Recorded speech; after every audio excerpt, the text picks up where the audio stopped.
오늘은 사도행전 2장 말씀으로 본받고 닮고 싶은 초대교회, 다 같이 한번 시작. 여러분이 인생을 살다 보면 저분 좀 본받고 싶다, 저 모습 좀 닮고 싶다. 가정도 그렇습니다. 저 가정 본받고 싶고 닮고 싶다, 이런 가정이 있습니다.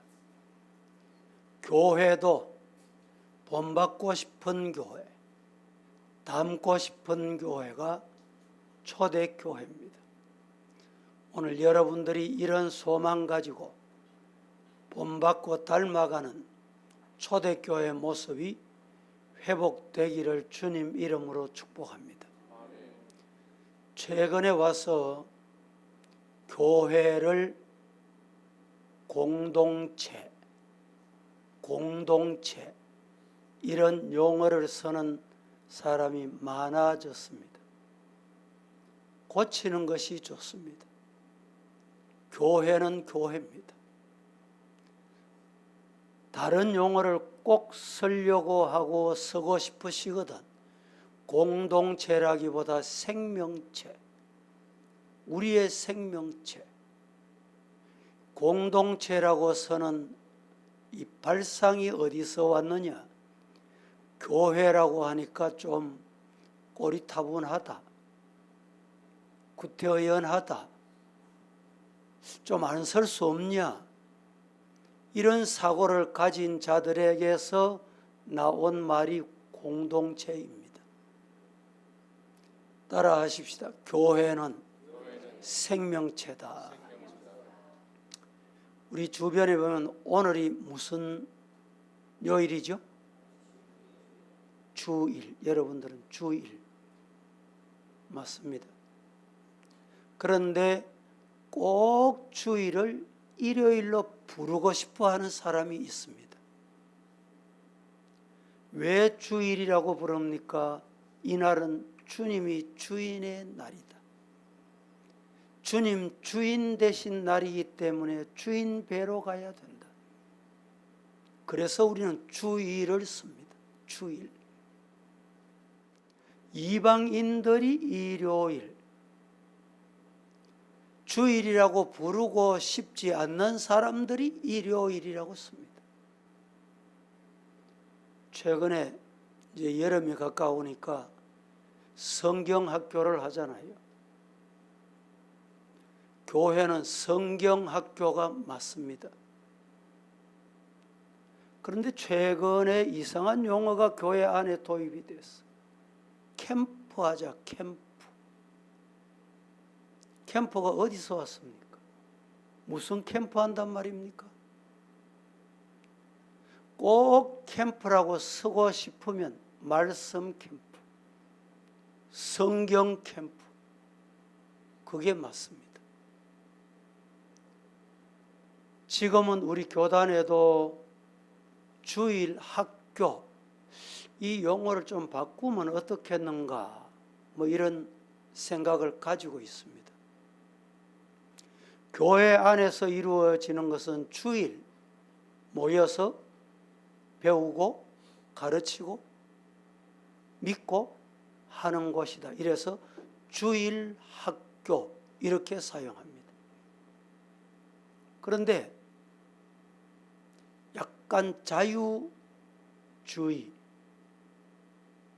신신학 가까운 사람들은 교회 학교 이렇게 씁니다. 용어를 보면 이 교회가 보수자구나, 신신학이구나 알 수 있어요. 우리 교단도 교회 학교란 말이 더 좋다. 왜? 주일만 교육이 이루어지지 않고 주중에도 교육이 이루어져야 된다, 이렇게 생각은 하고 있습니다. 그러나 용어를 신신학자들이 먼저 가져가서 사용하기 때문에 보편화될 때까지는 사용하지 말자, 이렇게 되어 있습니다.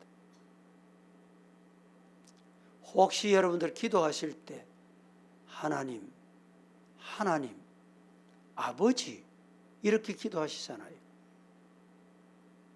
그런데 하나님, 아버지라고 사용하는 게 마음에 거리끼는 사람이 있어. 마음에 용납 안 되는 사람이 있어요. 이 사람들이 하나님을 지칭할 때 어떻게 하느냐? 당신께서. 왜 하나님이라는 고유 명사를 두고 당신이라고 사용합니까? 이 시간에 이런 용어 수정을 다 하려면 끝이 없고, 따라 하십시다. 교회는 생명체다. 생명체다는 말은 살아나는 거예요. 공동체는 개추해도 공동체고 동창회도 공동체, 세상 모임도 다 공동체입니다. 이 공동체는 죽고 줄어들고 없어집니다. 이게 공동체입니다. 세상 사람이 만든 공동체는 없어져요. 저도 총신,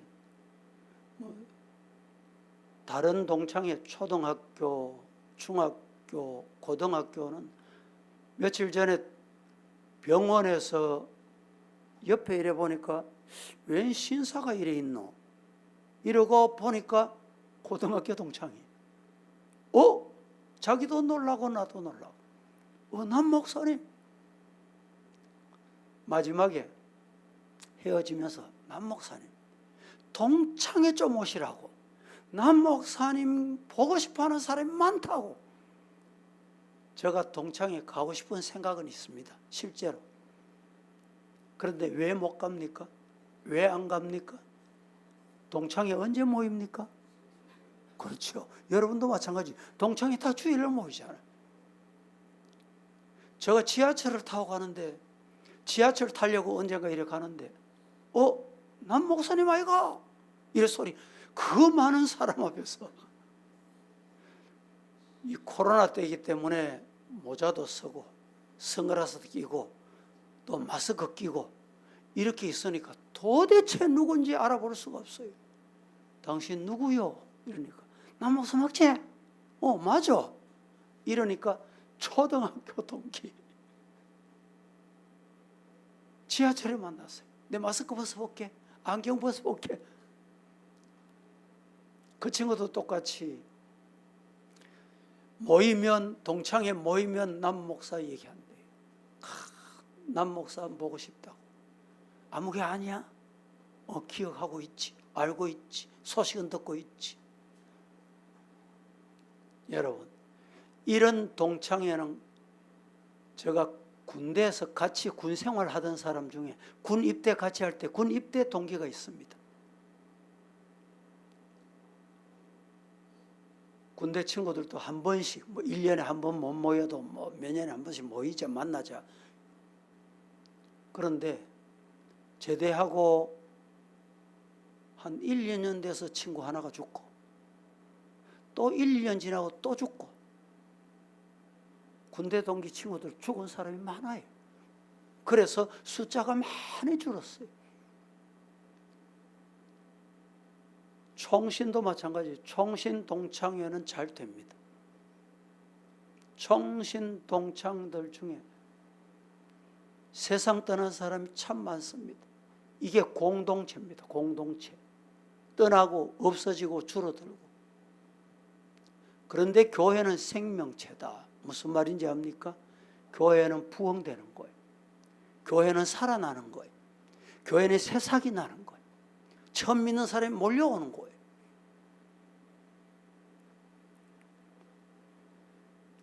교회 성장은 세 가지 방법으로 생각할 수가 있습니다. 생명체는 세 가지 방법. 첫째는 양적으로 성장. 교회 회중, 모이는 사람의 증가, 이것을 양적인 성장이라고 합니다. 두 번째 성장은 내적인 성장, 신앙의 성장이라고 할 수 있습니다. 초등학교 1학년 같이 교회 왔는데 몇 년이 지나고 중학교 수준이 되고 고등학교 수준이 되고 대학교의 수준이 되고 박사 수준이 되고 이게 뭡니까? 신앙의 내적 성장입니다. 세 번째 성장은 문화적 성장입니다. 문화적 성장은 예수님의 지상 명령이 문화적 성장입니다. 창세기 2장에 말씀하시는 것은 창세기 1장 28절에 생육번성 충만정복 다스려라. 이 말씀은 성교적 명령으로 봅니다. 마태복음 28장 19절 20절은 문화적 성장으로 봅니다. 우리 기독교가 약점이 뭐냐? 문화적 성장에 아주 취약합니다. 그래서 정부에서도 문화자가 들어가면 지원을 합니다. 불교는 4월 초 8일, 우리 대구만 해도요, 4월 초 8일 석가탄신 문화축제 이럽니다. 이러니까 대구시에서 얼마나 지원하는, 놀라지 마세요. 우리가 낸 세금 중에 20억이 지원됩니다. 20억. 그런데 기독교는 그런 문화를 사용할 줄 몰라요. 문화를 붙일 줄 모릅니다. 이 문화가 아주 취약하다는 거예요. 그래서 교회에서도 문화활동이 많이 필요합니다. 예술, 음악, 또 주특기 가진 것, 이 문화활동이 필요해요. 그래서 제가 대기총을 맡고 난 다음에 불교는 20억을 지원하는데 기독교는 성탄 불 밝히기 축제 이래가지고 얼마 지원받냐? 4천만 원 지원받다. 비교됩니까? 뭐 하려고 4천만 원 지원받았고, 대구 교회가 1600개 교회인데 4천만 원. 이래서 제가 기한을 하고 하나님 기도했습니다. 지혜를 주셨어요. 남 목사 한 2억 청원해라. 한 10억 하면 깜짝 놀랄 것 같고 이래가지고 2억을 청원했더니 담당 국장이 받아보고 깜짝 놀라는 거예요. 이건 불가능하다. 왜 불가능하노? 불교는 20억 지원하고 기독교는 4천만 원 말이 되냐? 이래가지고 당신은 접수해서 결제만 올리고 시의회 결제만 올려라. 제가 시의회 의장, 부의장, 재정위원장 사무실을 부르고 내가 찾아가고 대화를 시작했습니다. 4월 초 8일 얼마 지원합니까? 얼마다. 그럼 기독교는 얼마 지원됩니까? 제가 말씀드린 대로. 그러면 우리 기독교도 불교 문화자를 붙여가지고 같은 금액을 청원할까? 이러니까 자기도 생각이 있잖아요. 4천만 원에서 100% 정액하면 얼마입니까? 8천만 원. 100% 상향 조정하는 것도 불가능하다는 거예요. 그런데 2억을 청원해 놨으니까 얼마나 놀랐겠어요. 그래서 제가 요건 지적할 수 있는 게 뭐냐? 종교 편향이다. 이렇게 내가 접근을 했어요. 그랬더니 그때부터 기독교 아직까지 2억 지원받습니다. 지금 그렇게 받는 것도 감사한 일이지만 문화자만 들어가면요, 우리 권영진 시장이 시장으로 했을 때 기독교 상당한 배려가 많았습니다. 이 문화적인 성장, 이게 우리 한국 교회에 아주 취약합니다. 질적으로 성장은 막 교회에서 많이 강조합니다. 또 양적인 성장은 더 많이 강조해요. 그런데 문화적인 성장에는 관심이 없어. 교회에서 음악회도 하고, 음악회 하면 여러분 교회에서 출혈이 심하잖아요. 재정이 많이 투입돼야 되잖아요. 그러니까 교회에서 그걸 외면합니다. 오늘 본문 41절 말씀해 보면 이날에 제자의 수가 3천이나 더하더라. 제자의 수, 신도의 수가 3천이나 더하더라. 사도행전 4장 4절에 보면 말씀을 들은 사람 중에 믿는 자가 많으니 남자의 수가 약 5천이나 되더라. 이렇게 말씀하고 있습니다.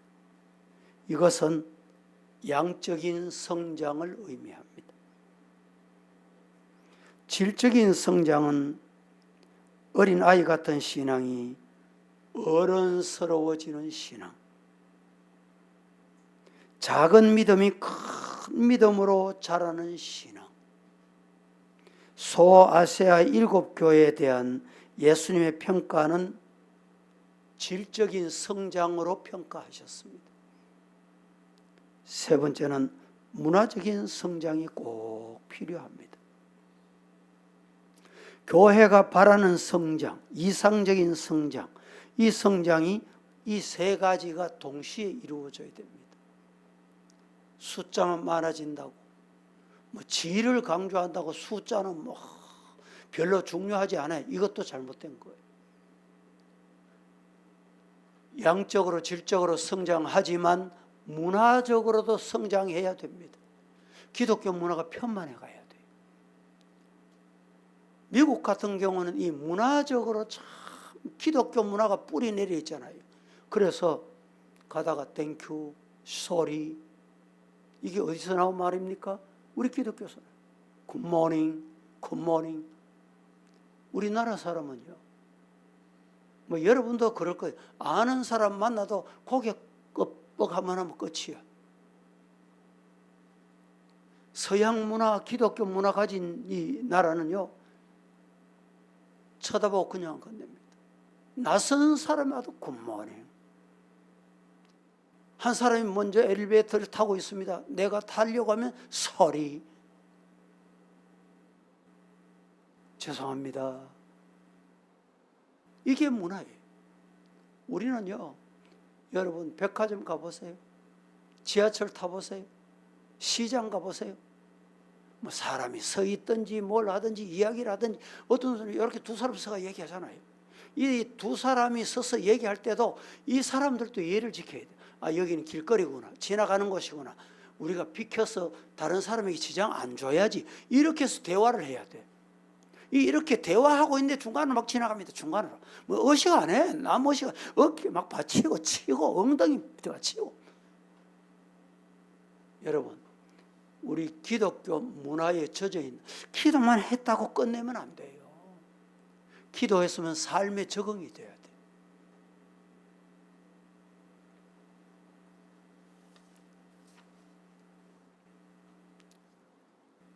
신도의 수가 3천이나 됐다.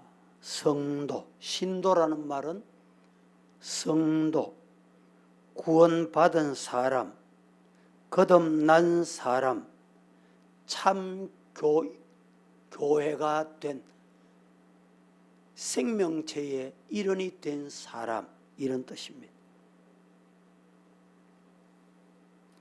성도가 됐다고 생각하는 잘못된 생각이 많습니다.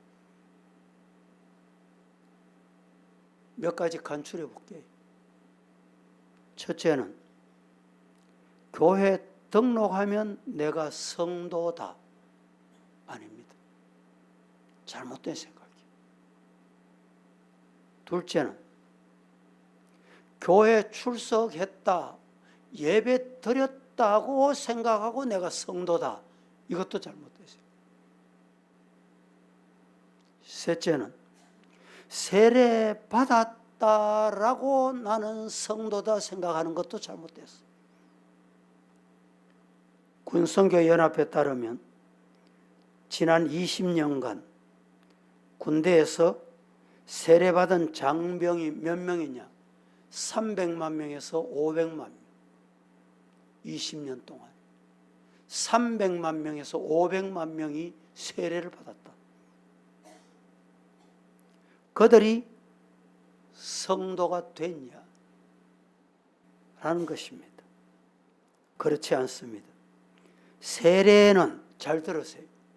세례는 성도가 되었다는 공식적인 선포이지만, 성도가 됐다는 공식적인 선포이지만 절대로 세례가 교회가 되게 하고 성도가 되게 할 수는 없다.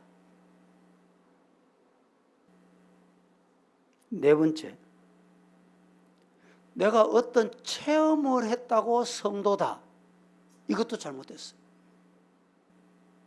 기도원에 갔습니다.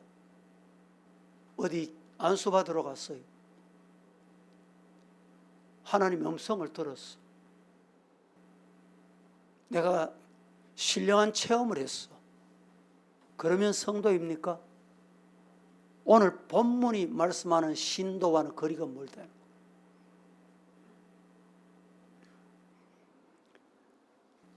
등록했다고 해서 성도가 아니고, 정기적으로 출석한다고 성도가 아니고, 세례 받았다고 해서 성도가 아니고, 체험했다고 성도가 아니다. 그러면 어떻게 해야 성도냐? 어떻게 해야 성도가 될 수 있느냐? 무엇을 근거로 여러분들이 나는 성도다 라고 말할 수 있느냐? 오늘 본문에서 말씀을 드립니다. 베드로가 뭘 했습니까? 설교했습니다. 베드로가 설교했어요. 회중이 설교를 들었습니다. 말씀을 들었습니다.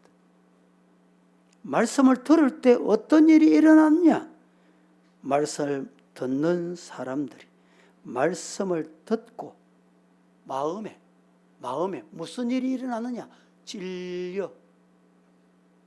말씀을 들을 때 감동이 오고 마음이 찔려야 돼. 말씀 들을 때 내 형상, 말씀 들을 때 내 자세, 말씀 들을 때 내 모습이 어떻게 변화되느냐 따라서 성도냐 비성도냐 이걸 분별할 수 있단 말입니다. 말씀을 들을 때 어떤 현상이 일어나느냐? 마음에 찔려, 이렇게 말합니다. 찔리면 어떻게 됩니까? 말이 나와. 말이 무슨 말이 나왔습니까? 형제여, 형제여, 형제들아, 우리가 어찌할꼬? 여러분, 말씀을 들을 때 이런 은혜가 여러분에게 있기를 축복합니다. 그게 진짜 성도예요. 여기에 형제들아 우리가 어찌할꼬? 이 말은 쉽게 말씀드리면 구멍에 뚫리거나 찔리거나 할 때 느끼는 고통, 영적인 이런 고통이 말씀을 들을 때 올 때 그 사람이 진짜 성도가 되어가는 거예요.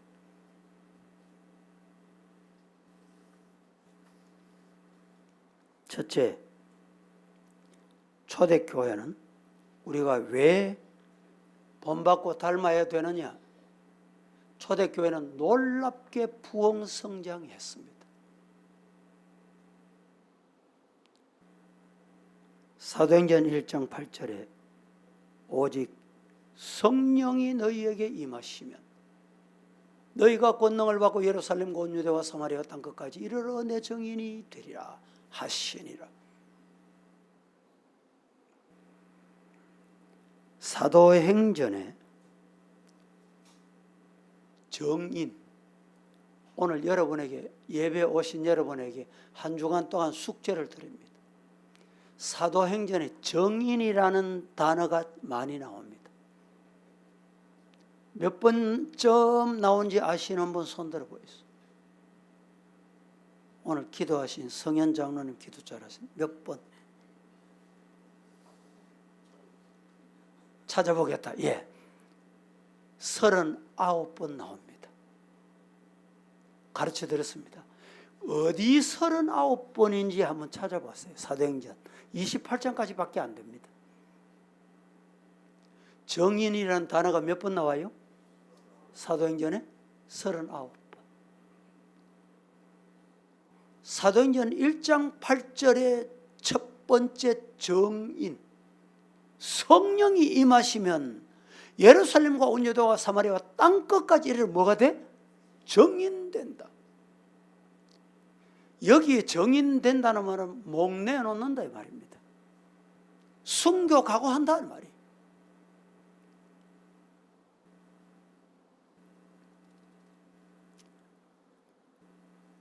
주석을 많이 쓰신 분들이 있습니다. 66권을 다 주석하신 분도 있고, 요한계시록을 제외하고 65권만 주석하신 켈빈도 있습니다. 이 주석가들 중에 벵겔이라는 주석가, 우리 신학생 목회자들은 과거에 벵겔 주석을 꼭 봤습니다. 목회자들 서재에 가면 벵겔 주석이 꽂혀있지 않는 분이 없을 정도로, 그분이 이런 말을 합니다. 하나님의 나라는 바로 이런 정인에 의하여 확장됐다. 내가 한마디 기도했다고 아니고 목을 내놓고 성령 충만 받았어. 생명의 위협을 느끼면서도 예수 살아나셨다.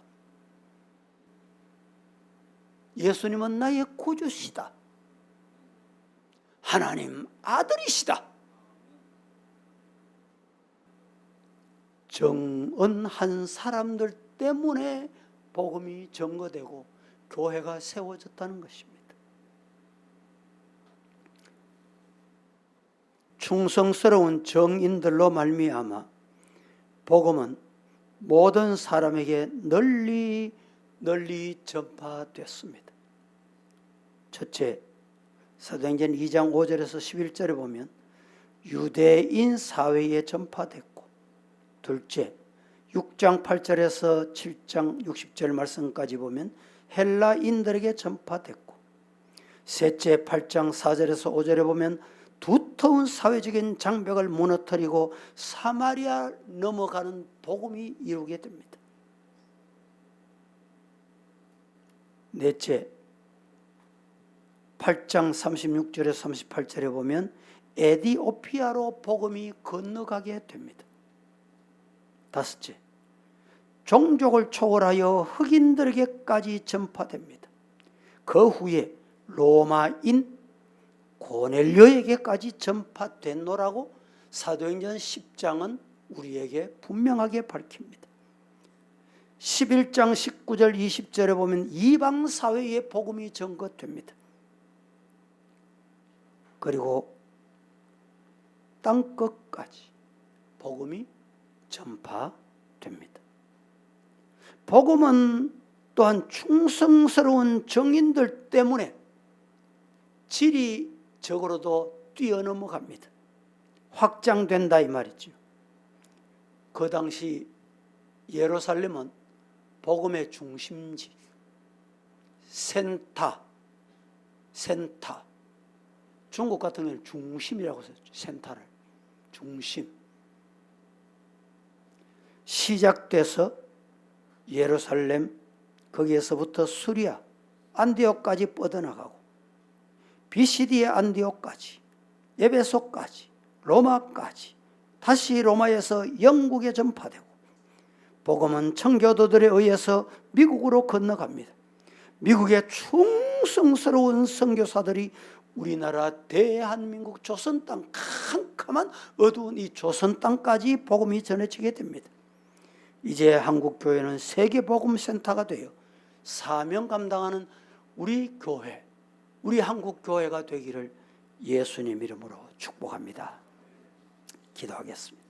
하나님, 오늘 또 우리들이 초대교회 본받고 싶고 담고 싶은 마음으로 말씀을 받았습니다.